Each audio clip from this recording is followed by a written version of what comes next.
Britain just recorded its fifth heat wave of the year. Forecasters expected the pattern to weaken by now. It didn't. And when meteorologists pulled up the pressure maps to explain why, what they found wasn't a stronger version of the same system. It was a different one entirely. That distinction matters more than it sounds. A fifth heat wave arriving on schedule, following the same mechanism as the previous four, would be a story about persistence. A fifth heat wave arriving through a shifted, altered pattern is a story about something changing underneath the surface of Britain's weather. And that's exactly the kind of shift meteorologists don't dismiss easily. This is what's actually happening beneath the headlines, and why the maps themselves are the real story this time, not just the temperature. Let's be precise before we go further, because that precision is exactly what separates useful analysis from panic. This isn't a claim that Britain's climate has permanently transformed overnight. What we're going to walk through is how UK heat waves actually form, why forecasters rely on specific pressure map patterns to predict them, and why a shift in that underlying pattern, even without a shift in the raw temperature numbers, is worth taking seriously. Start with how a British heat wave normally works, because most people only ever see the thermometer reading, never the mechanism producing it. The United Kingdom's summer heat has historically depended heavily on the position and strength of the Azores High, a large, semi-permanent area of high pressure that normally sits out over the eastern Atlantic, well south and west of the British Isles. Under typical summer conditions, that high-pressure system stays largely offshore, allowing the jet stream to keep pushing milder, more changeable Atlantic weather. Across Britain, the way it usually does. A UK heat wave typically happens when that high-pressure system extends unusually far north and east, pushing directly over or near the British Isles, and blocking the normal flow of cooler Atlantic air that would otherwise moderate the country's temperatures. That blocking effect is what makes British heat waves feel so distinct from the country's usual weather.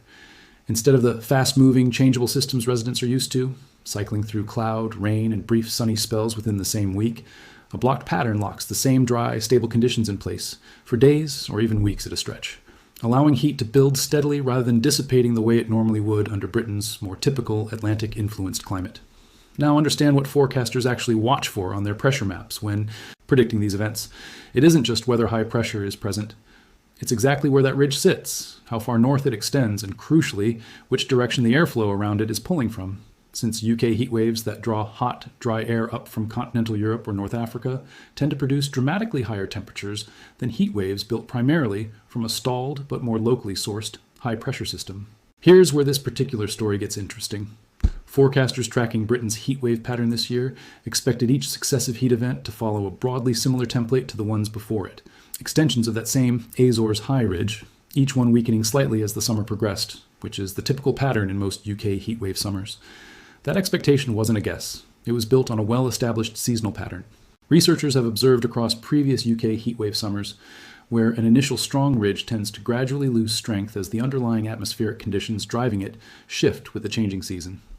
Forecasters had reasonable grounds, based on that historical pattern, to expect a milder, shorter-lived fifth event rather than one built on a genuinely different atmospheric configuration.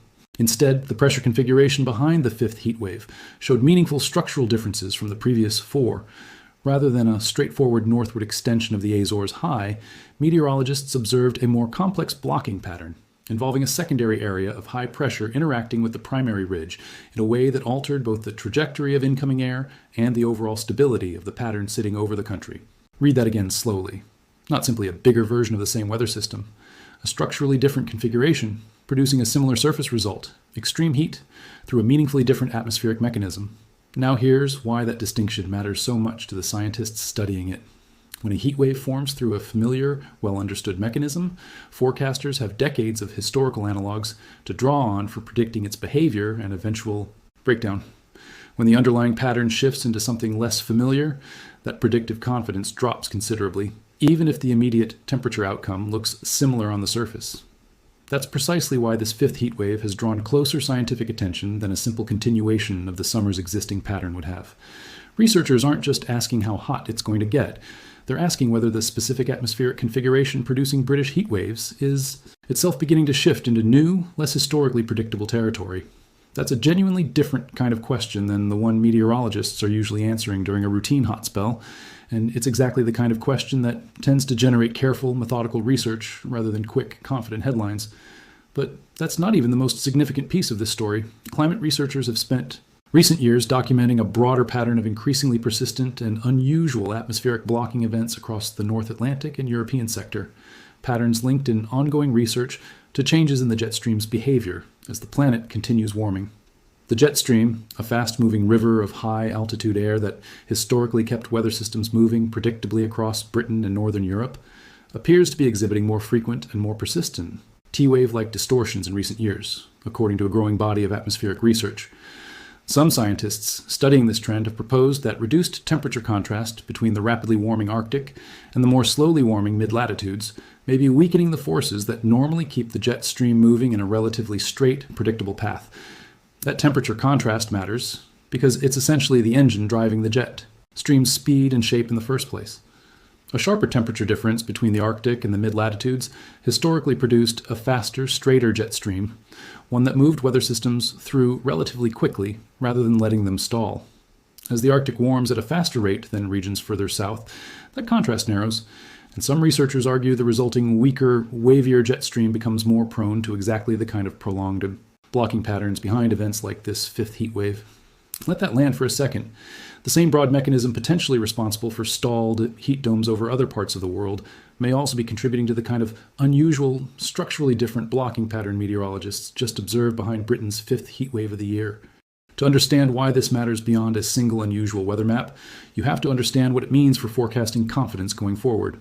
Meteorological models are built and calibrated using historical patterns. When the atmosphere starts producing configurations that deviate from those historical templates, even while producing broadly similar surface outcomes like heat or drought, it becomes measurably harder to predict how long an event will last, how it will eventually break down, and what might follow it. If you've made it this far, you're clearly someone who wants the real explanation behind these shifting weather maps instead of just another headline about record heat. That's exactly the kind of viewer this channel is built for, so go ahead and subscribe if you want more deep dives like this one. Now let's be careful about what the science actually supports here, because that precision protects you from overreaction. A single unusual pressure configuration behind one heat wave doesn't confirm a permanent, irreversible shift in Britain's climate on its own. Atmospheric patterns have always shown year-to-year variability, and meteorologists are cautious about drawing sweeping conclusions from any single season's specific blocking pattern. What they are willing to say is that this event fits within a broader trend worth continued, careful monitoring, a trend of increasingly unusual, less historically typical blocking, configurations showing up across the region with growing frequency. That's a meaningfully different claim than declaring the shift permanent, and it's exactly the kind of careful, calibrated language you should expect from credible meteorological analysis. So what does this actually mean for people living through Britain's ongoing heat pattern right now? In the near term, it means continued uncertainty about exactly how long this particular heat wave, and any that follow it this summer, might persist, since the less familiar atmospheric configuration gives forecasters less historical precedent to draw firm conclusions from. In the longer term, it's another data point feeding into a broader conversation about how UK infrastructure, largely built around a historically mild, temperate climate, may need to adapt to a pattern of more frequent and more structurally varied extreme heat events going forward. British homes have historically been built to retain heat rather than shed it, prioritizing insulation against cold, damp winters over any real capacity to stay cool during extended summer heat. Air conditioning remains far less common in UK homes than in most of continental Europe or North America, and public transport infrastructure, including parts of the London Underground, has repeatedly struggled with extreme heat in ways that highlight just how much of the country's built environment was designed around an entirely different climate assumption than the one now producing 5 heat waves in a single summer. So what can you actually do with this information?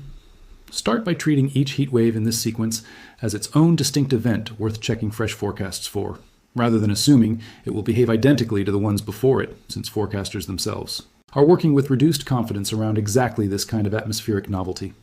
If you live in the UK, particularly an older housing stock that wasn't historically built with cooling in mind, take each heat warning seriously in its own right, checking on elderly neighbors and anyone without reliable ventilation or cooling access during every distinct heat event this summer, not just the first one that made headlines.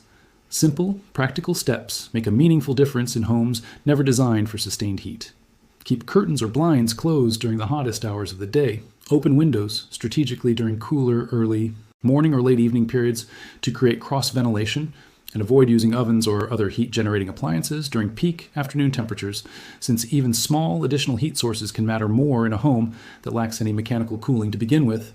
Pay attention to how meteorological services communicate confidence levels in their forecasts during this kind of unusual pattern, since phrases indicating lower certainty are a meaningful signal worth factoring into your own planning, particularly around outdoor events or travel during the heat's peak. A forecast hedged with language like increased uncertainty or lower confidence during this kind of atmospheric novelty isn't a weaker forecast. It's a more honest one, reflecting the genuine limits of what even sophisticated modeling can currently say about a pattern behaving outside its usual historical range. And here's the step people consistently overlook. Follow the Met Office and other official meteorological sources directly for updates on this specific pattern, rather than relying on secondhand summaries, since the underlying science here is actively evolving in close to real time as researchers continue analyzing exactly what shifted. Before you go, let us know in the comments if this summer's heat pattern has felt different where you are, because the maps suggest something genuinely did shift beneath the surface. And if you want to keep tracking how this pattern develops, stay subscribed, because we'll be following it closely as new data comes in, heatwave by heatwave, for the rest of the season. Let's close where we started. Britain's 5th heatwave of the year, arriving right on schedule in terms of temperature, but through a pressure pattern that looked meaningfully different from the 4 that came before it. The number on the thermometer told one story. The map underneath it told a different one, and that's the one scientists are still working to fully understand. That's ultimately what makes this particular heatwave worth paying closer attention to than the ones before it. Not the temperature reading itself, but the quiet admission from the people who study these patterns for a living that the mechanism behind it didn't match what decades of historical data had led them to expect.